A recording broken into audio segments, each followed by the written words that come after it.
Today we're catching some sun and waves with Lisa, a QHS member whose life is as vibrant and refreshing as a seaside breeze. What currents brought her to the sunny shores of the quantum shift? Let's surf behind the scenes to see the waves she's been riding. Hello, my name is Lisa, and this is my prequel. I was born November 1st, 1962, in Los Angeles at UCLA Hospital. My mother was born in Oklahoma, and my father is from North Carolina. I don't know much about our background other than we've always called ourselves Heinz 57. So I think I'm more European blood. That's what I think most of it is. My mom and dad got divorced before I was 1 year old. And my dad remarried someone and had some other children, 3 children. My mother remarried a couple times, but she married a man when I was probably about 3. And that man molested me for many years in our home with my mom not knowing. I'm free from that because I've forgiven him. And I had a church retreat where I had to go through that whole process and forgive him. I grew up my whole life in Southern California, born and raised. I married when I was 19 to a man that I should have never have married. And he was abusive. So I divorced that man, then got back together with an ex-boyfriend, and he was abusive as well, not even more emotionally abusive than physically. So I went through a lot of abuse in my upbringing. But I'm free from that. So thank the Lord, I've had some freedom come from that. I was introduced to my current husband through a blind date in February of 1985. And thankfully, he was God sent. Some friends that knew us both knew we should be together, and that was the best decision ever. We've been together now almost 40 years. Our marriage was in October of 1987. October 24th, as a matter of fact. So we're coming up on our 37th anniversary here in a couple of weeks, and we're very excited about it. It's a long time to be with one person. It's amazing because we just love and adore each other. He's my best friend, and we have a lot of fun together. He makes me laugh. We have one son who's in the military. He's just turned 33. October is our month because we got married October. 2 years later, we bought our first home. 2 years after that, we had our son in October 3rd, 1991. And he now has a son, and our grandson is 2.5.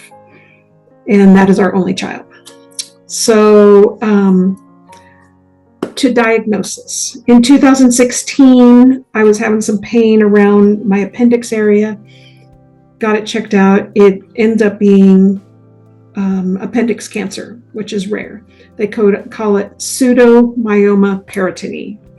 Had right ovary removed, the appendix, something else, I think.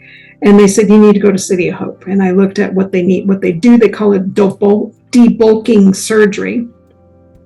And I was like, no, ain't gonna happen. So I just kept on going along in life. That was January 2016. Well, in 2017, I did have to go to City of Hope because I was having more pain.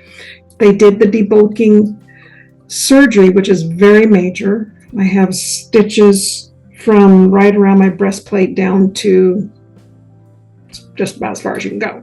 And took out 11 things. I don't have any organs left in me except for vital. I have vital organs. Everything else is gone.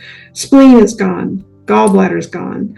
I think they took a piece of liver. I can't think of it all. Anyway, a lot. And I had already had a hysterectomy, but then they took the leftover and some other parts that they hadn't taken before.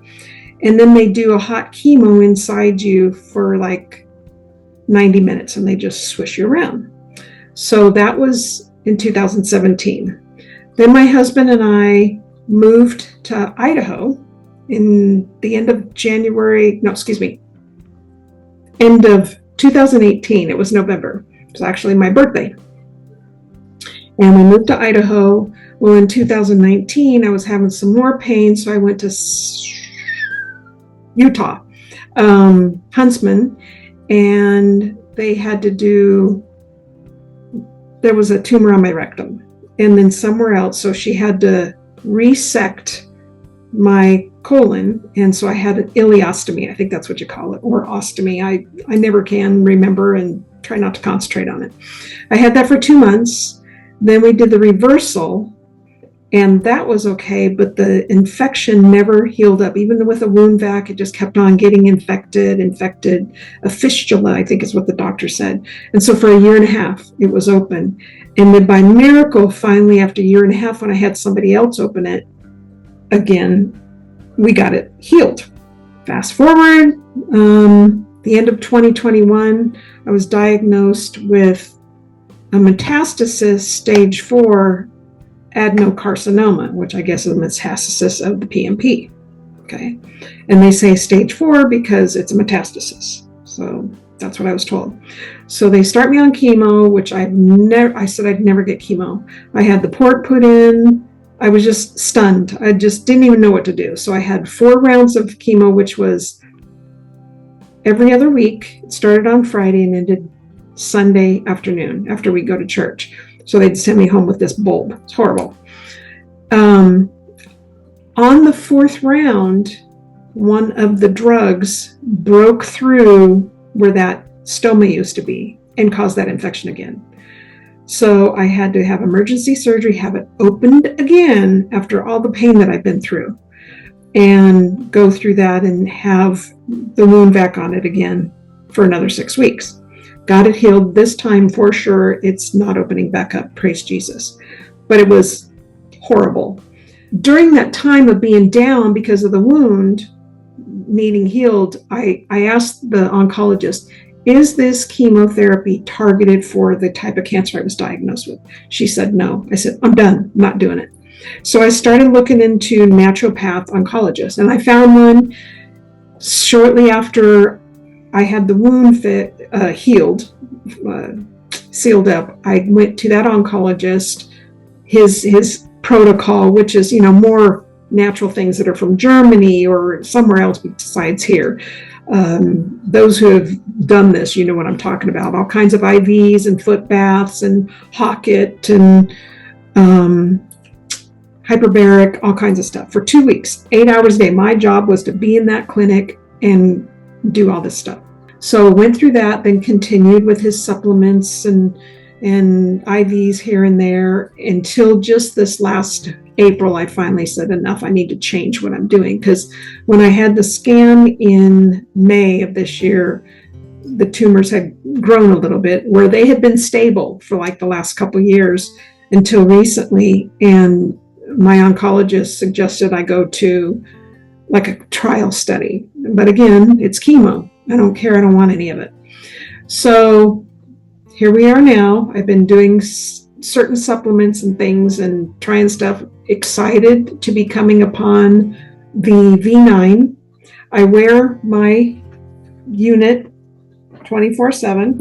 I wear it under my pillow at night. I have it under my pillow. And I have the HHS. So I cannot wait for the V9. I've had some pain week before last, and I just believe that's just part of the healing process. Had some unusual pain that I have never had before. So I just was praying that this is part of the healing.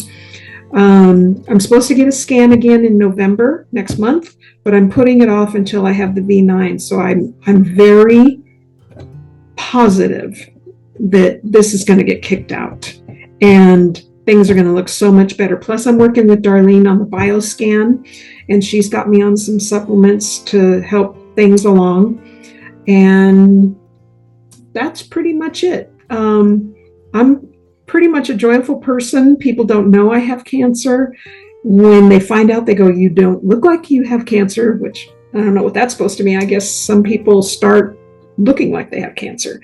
I don't tell a lot of people. I don't talk about it.